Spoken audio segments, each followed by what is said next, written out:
साल 1950 का समय था। जिस तरह से आज न्यूयॉर्क सिटी का टाइम स्क्वायर फेमस है, बिल्कुल वैसे ही ये उस वक्त भी बहुत फेमस था। उस जमाने के अमेरिकन लोग टाइम स्क्वायर के थ्रू अपना नॉर्मल डे बिताने के लिए जा रहे थे, लेकिन तभी अचानक रोड के बीचों बीच एक तेज रोशनी फ्लैश होती है। जब वो रोशनी फाइनली थोड़ी कम होती है तो उसके बीचों बीच से एक आदमी बाहर निकलता है। इस आदमी का नाम रुडोल्फ फेंज होता है और इसका पहनावा बहुत ही विचित्र तरीके का होता है। इसने 18वीं सदी के कपड़े पहने थे जो 1950 तक बहुत ज्यादा आउटडेटेड हो चुके थे।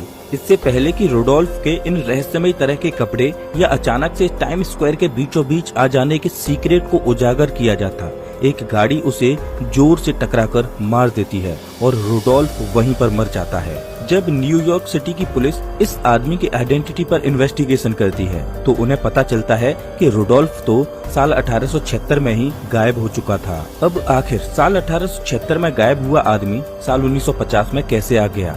ऐसी ही एक और कहानी सुनिए।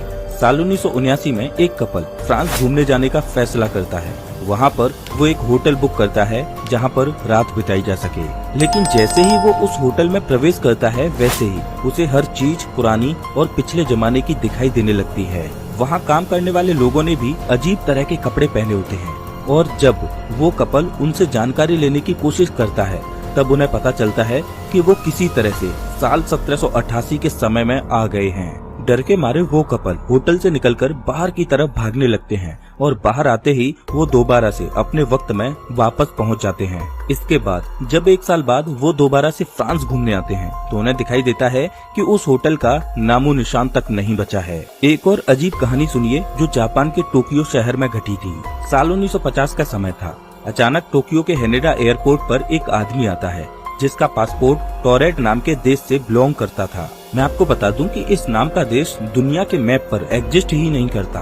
एयरपोर्ट पर काम करने वाले ऑफिशियल्स उसे बार बार ये बात समझाने की कोशिश करते हैं, लेकिन वो आदमी नहीं मानता और वो अपनी बात पर डटा रहता है कि वो टोरेट का ही रहने वाला है। तब और ज्यादा इन्वेस्टिगेशन करने के लिए उस आदमी को एक होटल में ले जाया जाता है, लेकिन रातों रात वो आदमी वहाँ से गायब हो जाता है। केवल इन कहानियों को सुनकर ही आप अंदाजा लगा सकते हो कि ये कितनी ज्यादा विचित्र घटनाएं हैं और हर कहानी में एक चीज कॉमन जरूर है, टाइम ट्रेवल। चलिए एक पल के लिए मान लेते हैं कि टाइम ट्रेवल सच में होता है, लेकिन क्या अब तक मैंने जो कहानी आपको बताई उसमें आपने एक डरावनी चीज नोटिस की? शायद भविष्य में जाकर टाइम ट्रेवल पॉसिबल हो जाएगा, लेकिन इसे ठीक तरह से कंट्रोल कर पाना बहुत ही मुश्किल नजर आ रहा है।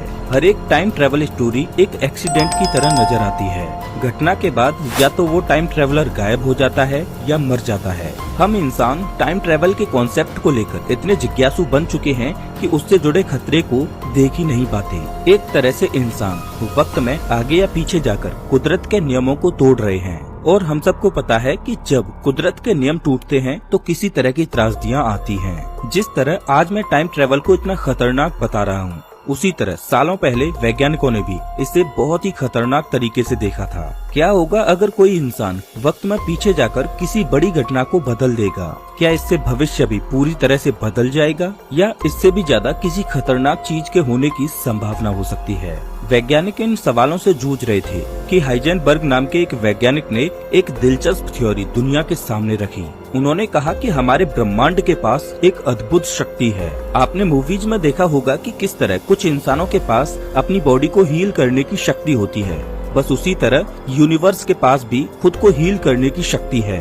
जब भी यहाँ पर कोई ग्लिच या एरर होता है तो वो अपने आप इसे सुधार देता है। इसे एक इंटरेस्टिंग पैराडॉक्स के जरिए समझने की कोशिश करते हैं, जिसे ग्रैंडफादर पैराडॉक्स भी कहा जाता है। मान लीजिए कि आप समय में पीछे जाकर अपने दादाजी को मार देते हैं। अब अगर आपके दादाजी एग्जिस्ट नहीं करते तो इसका मतलब आपके पिता का भी कोई अस्तित्व नहीं होगा, और अगर आपके पिता का कोई अस्तित्व नहीं है तो आपका भी कोई अस्तित्व नहीं होगा।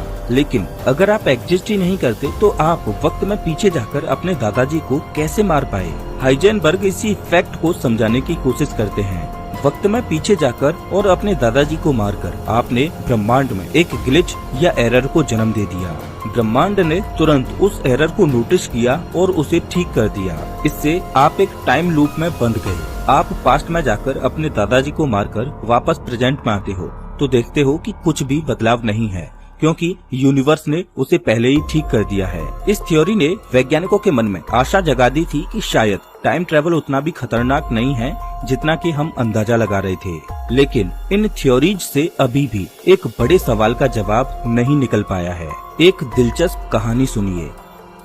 साल 1901 में दो इंग्लिश औरतें चार्लोट एनी और एलोनेर जॉर्डन फ्रांस के पैलेस ऑफ वर्सेलीज में घूमने गयीं और क्लेम किया कि उन्होंने टाइम ट्रेवल की अजीब घटना को एक्सपीरियंस किया है। उनके मुताबिक जब वो उस महल के गार्डन में घूम रही थी तब अचानक ही उनका माइंड और बॉडी 18th सेंचुरी में ट्रांसपोर्ट हो गया।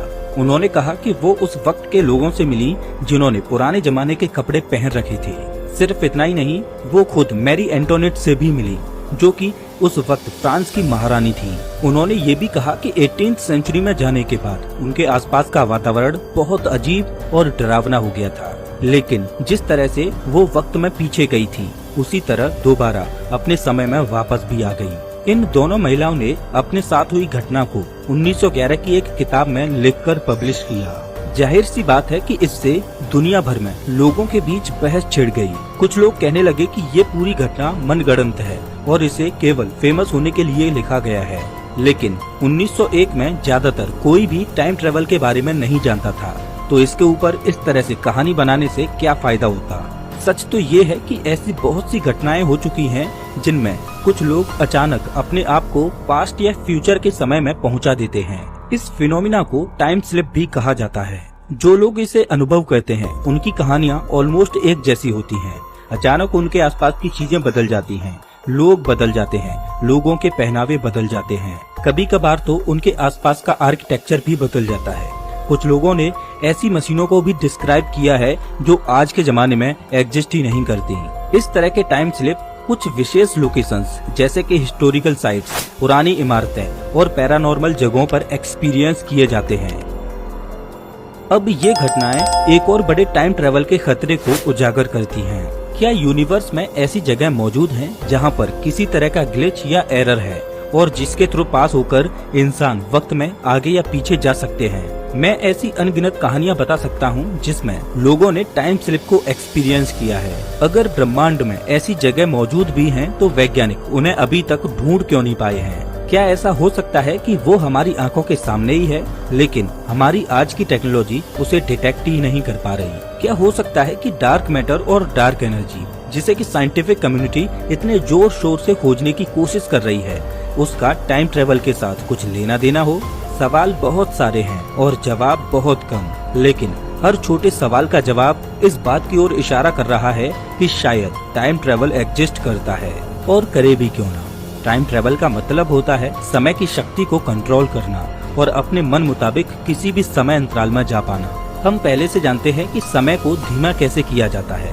टाइम डायलेशन का कॉन्सेप्ट आज धरती पर मौजूद किसी भी इंसान से छुपा नहीं है। जब हम किसी बहुत ही हैवी ऑब्जेक्ट के पास होते हैं तो उसके मास और ग्रेविटी की वजह से हमारे लिए वक्त धीमा हो जाता है। आपके लिए केवल कुछ मिनट ही बीतते हैं, लेकिन उस ऑब्जेक्ट से दूर मौजूद चीजों के लिए कई साल बीत जाते हैं। टाइम डायलेशन के इस कॉन्सेप्ट को हॉलीवुड की इंटरस्टेलर मूवी में बहुत अच्छे से एक्सप्लेन किया है। अब जब हम समय के इतने बड़े रहस्य के बारे में जानते हैं तो टाइम ट्रेवल का कॉन्सेप्ट भी ज्यादा दूर नहीं नजर आता। मुझे यकीन है कि इंसान बहुत जल्द ही अपने सबसे बड़े दुश्मन वक्त पर भी विजय पा लेगा। लेकिन फिलहाल आज के समय में टाइम ट्रेवल एक डिबेट का विषय है। कुछ लोग इसे मानते भी हैं तो कुछ लोग इसे नकार देते हैं। वैसे आपको क्या लगता है कि क्या टाइम ट्रेवल सच में पॉसिबल है? हमें कमेंट करके जरूर बताएं। अगर आपको ये वीडियो अच्छा लगा हो तो इसे लाइक जरूर करें और ऐसे ही वीडियोज के लिए चैनल को सब्सक्राइब करें।